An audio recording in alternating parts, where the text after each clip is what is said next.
Capítulo 37 O convite de Cotovia. A coisa toda aconteceu de uma maneira estranha. Lit recebeu uma carta em vez de um telefonema e, apesar de ser endereçado a ele, foi entregue na casa de Nana. Sendo a anfitriã, Nana tomou a liberdade de ler antes de entregá-lo a ele.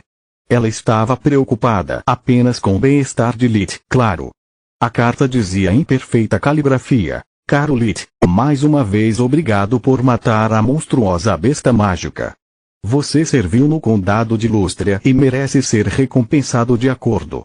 Para esse fim, gostaria que você se juntasse a mim em minha mansão em 10 dias desde que recebeu esta carta. Temos muito o que discutir. Peço que você entre em contato comigo o mais rápido possível através do amuleto de comunicação de Labnéria. Conde Trekio Cotovia. O que isto significa? Lit perguntou a Nana. Parece tão sério ser ameaçador. Nem parece algo que uma pessoa alegre e espiritosa como o conde escreveria Nana sentiu, ansiosa para evitar a acusação ultrajante de ser intrometida. Sinto o cheiro de boas e más notícias. A boa notícia é que isso não é nada sério. Apesar do tom sombrio, digno de uma ordem de pagamento, Lark usou uma carta. Isso significa que não é nada urgente ou importante, já que ele podia se dar ao luxo de esperar pela entrega e pela resposta. A má notícia é que tudo isso cheira mal à formalidade e etiqueta. Temo que você fique com um dia inteiro de tédio, enquanto atende a todos os assuntos oficiais sobre seus prêmios e outros enfeites.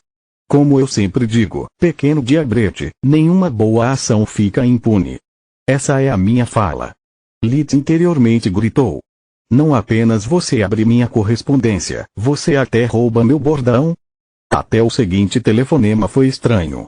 O conde Lark estava estranhamente calmo e composto, conseguindo não fazer nenhuma pergunta sobre magia para Lit, nem perder o monóculo, nenhuma vez. Depois de ouvir que Lit havia aceitado seu convite, ele afirmou que seu alfaiate passaria mais tarde para fazer as medições de Lit e que enviaria sua diligência na data marcada, 1 hora após o amanhecer em frente à casa de Nana. Então, o conde educadamente, mas prontamente terminou a ligação, dizendo que ele tinha muitas coisas para atender. Pois Lit era como conversar com um completo estranho. O alfaiate chegou menos de 1 hora depois, ele não deu a Lit nenhum olhar maldoso ou comentário desagradável. Pelo contrário, ele de alguma forma o reconheceu à primeira vista, elogiando-o por sua altura. Apesar de ter apenas 8 anos e meio, Lit já tinha mais de 1,35 m, 4,6 de altura, e no condado de Lústria qualquer homem acima de 1,75 m, 5,9, era considerado alto. Continue crescendo tão rápido e logo você será tão alto quanto o conde, jovem. Depois que o homem saiu, Nana assobiou de surpresa. Bons deuses, eu o conheço.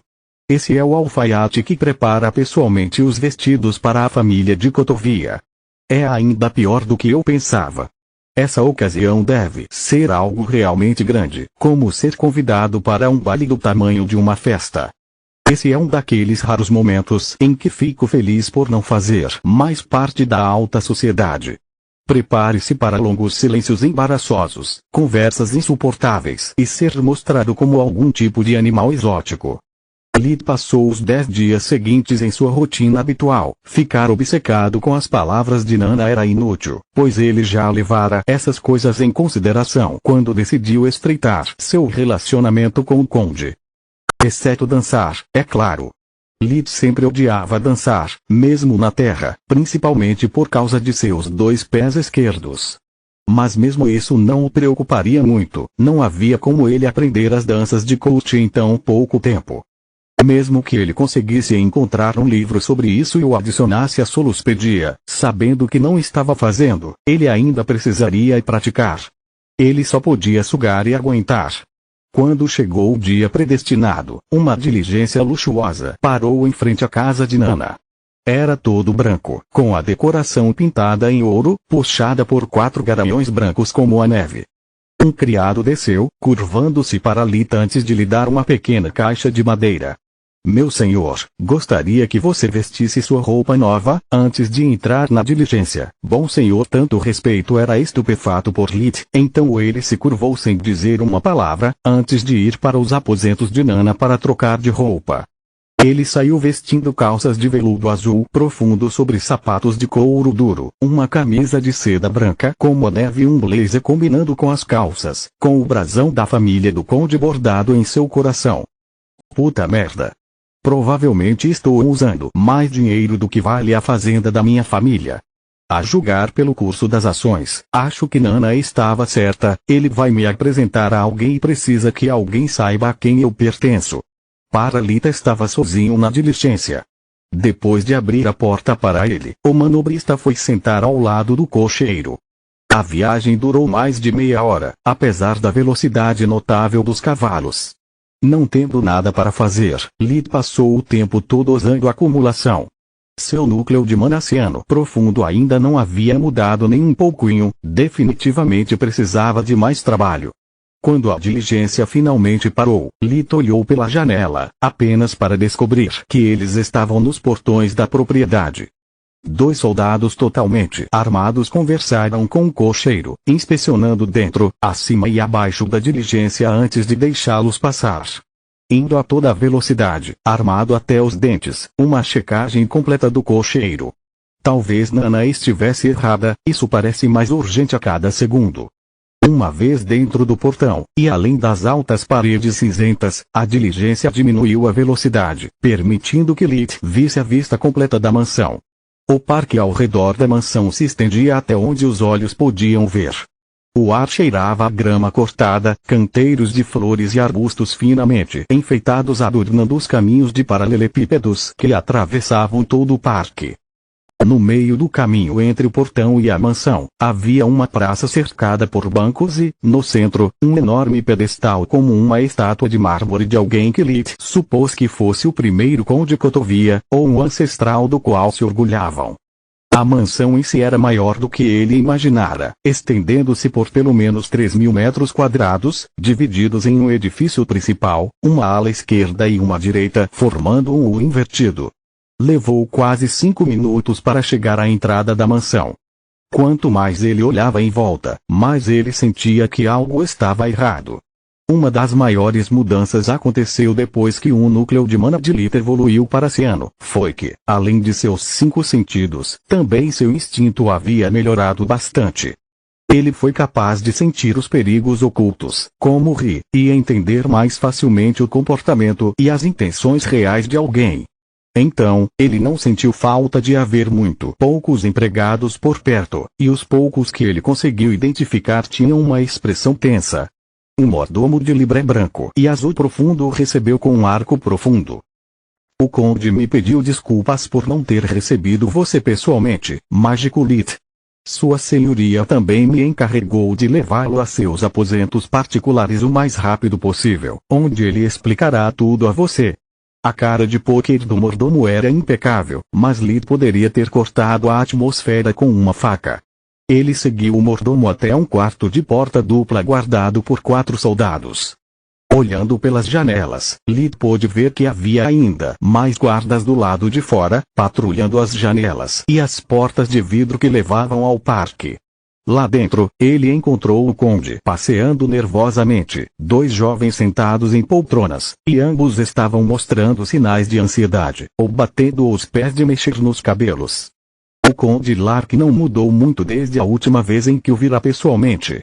Ele tinha entre 50 e 50 anos, cerca de 1,83 metros de altura e uma constituição fina, o que o fez parecer ainda mais alto. O conde tinha cabelos pretos e grossos com mechas grisalhas, um cavanhaque aparado curto da mesma cor. Seu inseparável monóculo de aro preto estava preso ao bolso do peito com um barbante de seda azul.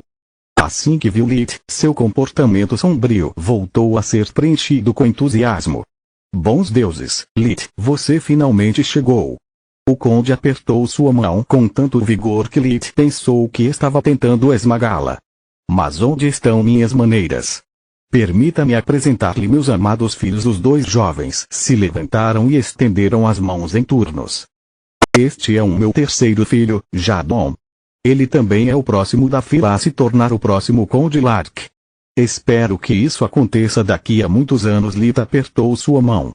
Jadon tinha um aperto firme, mas gentil, parecendo fisicamente o pai, exceto sendo quase 10 centímetros, 4 polegadas, mais baixo e com um corpo muito mais musculoso. Ele tinha 20 e poucos anos, cabelos escuros e cavanhaque. E este é o meu quarto filho, Keila. Esta bela moça tem quase 16 anos e está pronta para fazer sua estreia na corte do rei. Eles são a única família que me resta. Keila era uma garota pequena, com 1,53 metros de altura, cabelos ruivos flamejantes com tons de ouro e olhos verde esmeralda. Ela estava usando um vestido verde esmeralda que realçava seus cabelos e olhos. Ela ajustou a conta do conde, exceto a parte bonita. Ela não era muito bem dotada com os gostos de Lite, apesar de toda a maquiagem que usava. Era impossível esconder um caso tão ruim de acne. E mesmo sem esse problema, ele a teria considerado bonita na melhor das hipóteses. Keila ofereceu a mão para ele, a palma da mão voltada para baixo. Lite não precisava do seu livro de etiqueta para saber que ela estava esperando um beijo na mão. Foi embaraçoso para ele. Ele nunca fez isso nem para suas namoradas anteriores, quando as coisas ficaram quase sérias. Felizmente, depois de estar morto e renascer 2 vezes, tendo enfrentado assassinos e bestas mágicas, seria preciso muito mais do que isso para constrangê-lo. Então, ele fez um pequeno arco enquanto dava um pequeno beijo na mão dela. É um verdadeiro prazer e uma honra para mim conhecer todos vocês, Lip disse seguindo a etiqueta. Agora, por favor, senhorio, você poderia me explicar o motivo da minha convocação? Quanto mais ele via e ouvia, menos ele entendia. Lite não conseguiu entender por que o conde estava lhe dando todos esses detalhes inúteis, e por que o vestido feito à mão que ele recebeu era tão parecido com o que Jadon estava usando. O conde se empolgou. Oh! Claro, me desculpe. Ainda estou tão chocado com os eventos recentes que minha cabeça não funciona corretamente. Deixe-me explicar, eu te liguei aqui porque preciso que você salve nossas vidas. Minha esposa quer matar todos nós. Capítulo 38, Família Disfuncional. Eu imploro seu perdão? Lite ficou pasmo. Pai.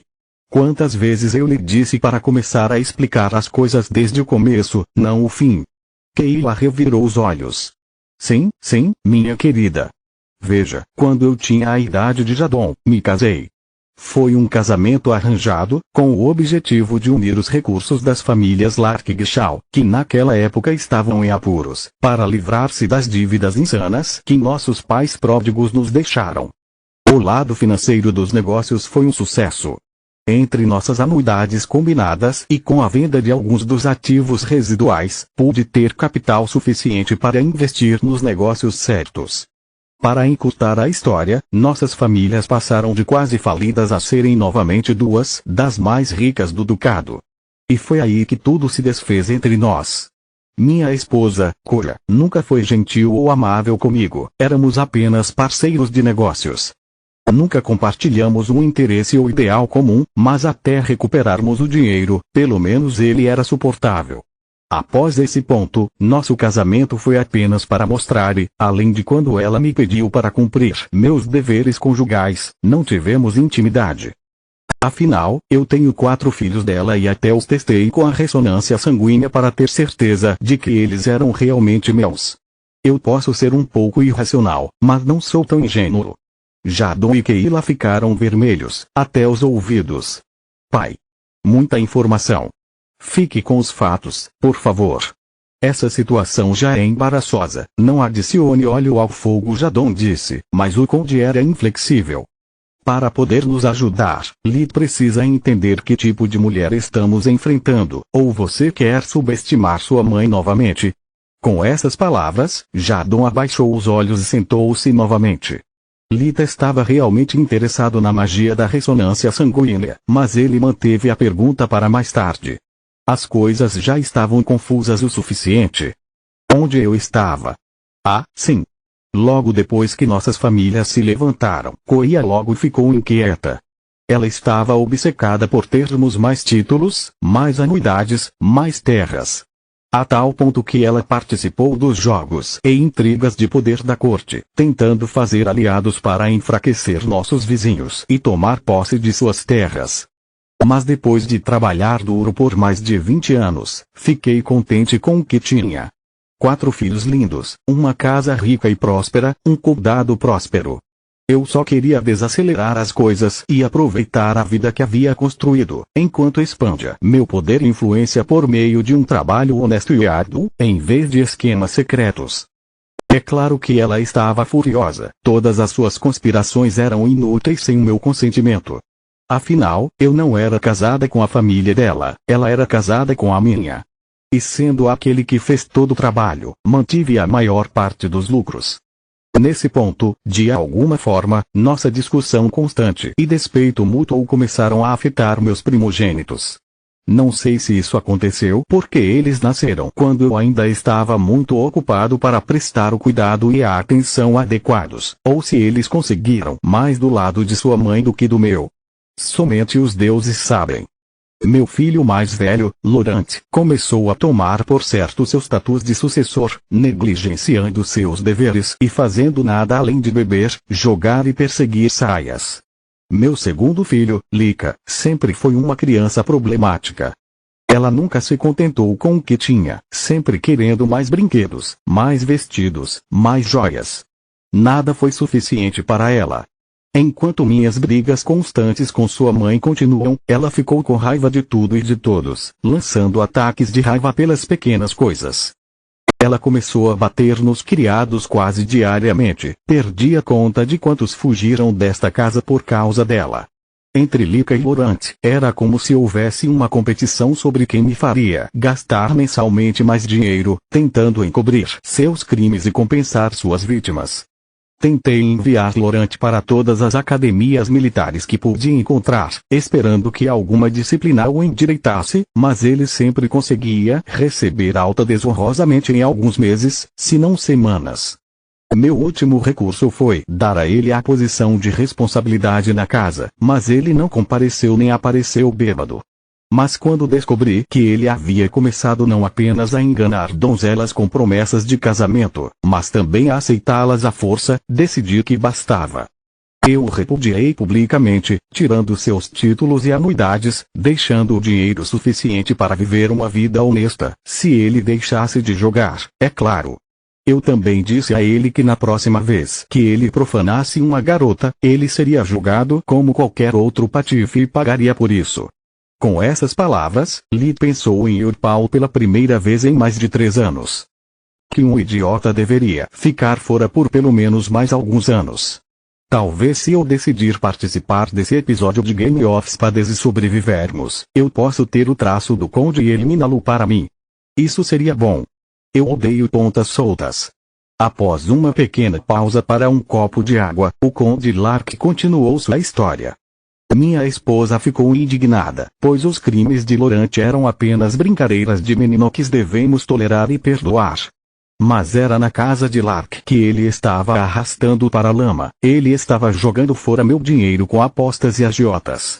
Sem mencionar que minha reputação se tornara de um nobre corrupto e desleixado. Mesmo que, de alguma forma, eu não tivesse nenhuma decência ou honra dentro de mim, como poderia confiar o trabalho da minha vida a alguém que o dilapidaria em menos de uma geração? Eu já lhe disse porque aprecio tanto a magia. É porque magos e nobres são muito parecidos e ainda assim tão diferentes. Ambos possuem um poder que lhes permite destruir ou salvar vidas como uma única palavra, para influenciar o ambiente apenas por estar lá. Considero a magia superior, porque o mago pode vir do estudo e da disciplina, e isso significa que ele conhece e entende os valores de seu poder e as consequências de suas ações. Os nobres, em vez disso, obtêm esse poder como um direito de primogenitura.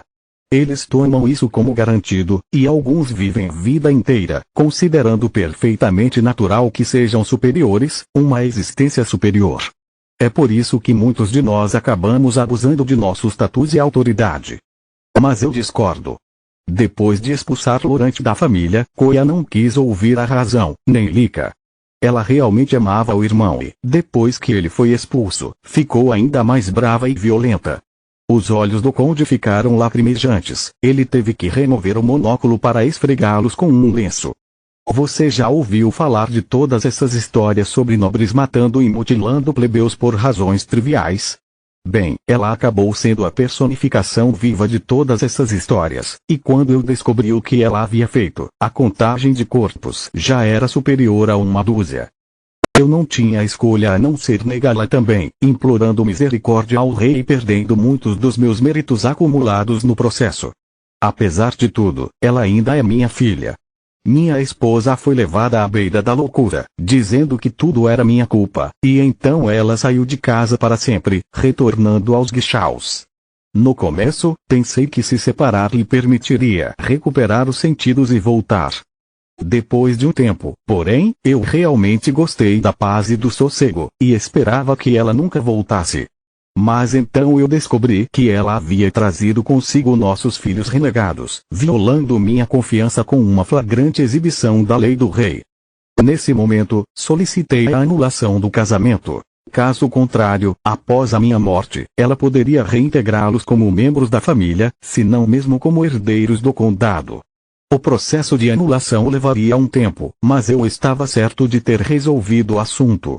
Nas semanas seguintes, comecei a me sentir fraco e febril e, apesar de todas as garantias de Genon, meu mágico pessoal, eu sabia que havia algo errado. Nenhum frio já se sentiu assim ou durou tanto tempo. Então eu comecei a pular minhas refeições em segredo, comendo apenas frutas que eu mesmo peguei, e adivinhe? Meus sintomas desapareceram. Só então me lembrei de que Genon era do lado da família de minha esposa. Ela o contratou pessoalmente, e o fez por mais da metade da nossa equipe. Depois de demitir todos que ela trouxera para casa, eu esperava estar finalmente a salvo, mas até que Ila e Jadon adoeceram. Eu nunca imaginaria que ela machucaria seus próprios filhos, apenas por não concordar com ela. Naquele momento, eu precisava desesperadamente de um assistente mágico, mas em quem eu poderia confiar? Mágicos competentes são difíceis de encontrar e, neste momento, não confio mais em ninguém. Quem sabe quem pode realmente ser enviado por minha esposa ou um de seus associados? Foi quando lhe enviei a carta com a ajuda de meu secretário pessoal, um homem que conheço e confio há décadas. Eu não poderia pedir a ajuda de Ladneria, sem ela todo o distrito de Lutia desmoronaria, sem mencionar que seria um sinal de fraqueza. Quem confiaria um condado a um homem incapaz de administrar sua própria casa?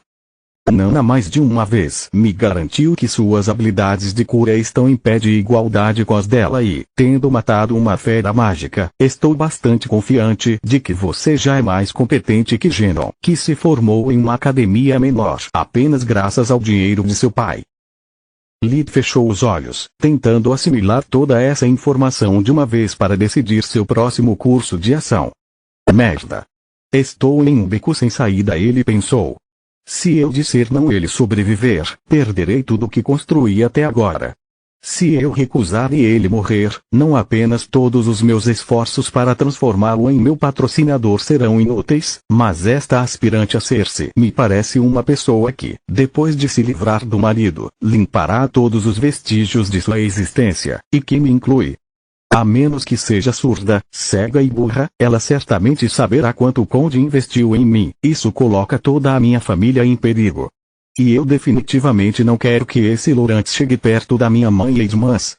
Sentindo-se encurralado, ele tinha apenas uma dúvida. Considero-me um bom curandeiro e caçador, sua senhoria, mas não vejo como posso ajudar, exceto por mantê-lo seguro e saudável por enquanto, é claro. Mas isso seria apenas um pouco de tempo. Se você não tem como fazer sua esposa ceder, isso pode durar anos. Não, tenha certeza de que isso não acontecerá. Assim que o casamento for anulado, ela não poderá mais fazer exigências à família Lark. A menos que eu esteja muito enganado, a essa altura, ela estará com problemas nos joelhos causados por nossos filhos renegados e por violar a lei do rei trazendo-os para sua família, apesar de ser marcada como uma vergonha viva. Sua única saída é se livrar de mim, Keila e Jadon, para tornar minha vontade nula e sem efeito, permanecer o único herdeiro vivo e restaurar o status de Laurent Koya. Eu só preciso que você nos mantenha vivos até que o rei assine os documentos de anulação. A mente de Lita estava girando a toda velocidade, consultando solos para se certificar de manter todas as suas bases cobertas.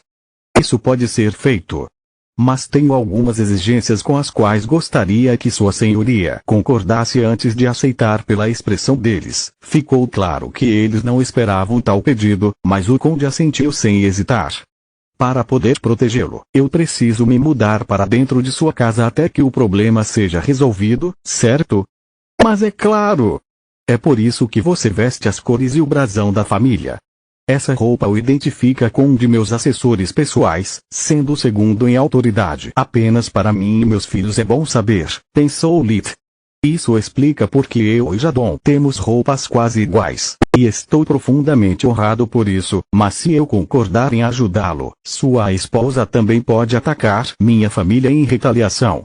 Se eu me mudar, talvez precise que eles apareçam, para sua segurança, e alguém precise cuidar da fazenda, ou eles não terão nada para retornar. O conde Lark se empolgou. Olit, sinto muito por duvidar da sua lealdade. Por um momento, pensei que você iria recusar. Você está certo, eu perdi essa possibilidade. Vou fazê-los vir aqui o mais rápido possível, eles serão minha honra convidados também. Vou mandar meus contratantes cuidar da sua fazenda até que tudo esteja resolvido. Algo mais? Sim. Preciso de redes livres em sua casa. Se sua esposa ainda tiver pessoas de dentro, se não houver espiões ainda aqui, precisarei recorrer a meios desagradáveis para resolvê-los. Não podemos esperar que eles confessem a bondade de seus corações. O conde Lark pegou um lenço, limpando o monóculo já brilhante para acalmar os nervos. Você quer dizer tortura e interrogatórios? Nós realmente precisamos recorrer a isso. Como o último recurso, mas sim. Tempos desesperados exigem medidas desesperadas. Mas não deve ser necessário. Posso disfarçar-me facilmente como seu hóspede, mantendo um perfil discreto. Afinal, ninguém sabe quem eu sou, exceto o mordomo. O conde começou a tossir alto, Jadon e Keila se entreolharam, antes de se virar para Lit. Na verdade, todo mundo sabe quem você é, Jadon, disse com um sorriso constrangedor. Bem, mas isso não significa que eles sabem do que eu sou capaz. Quando os viu trocando outro olhar, enquanto o conde continuava tossindo sem parar, Lit sentiu-se compelido a perguntar. Eles não, certo? Keila pigarreou antes de se levantar, levando-o a segui-la. Uma imagem vale mais que 1000 palavras. Acho que você precisa ver como é retratado no salão de pintura. Continua no próximo vídeo.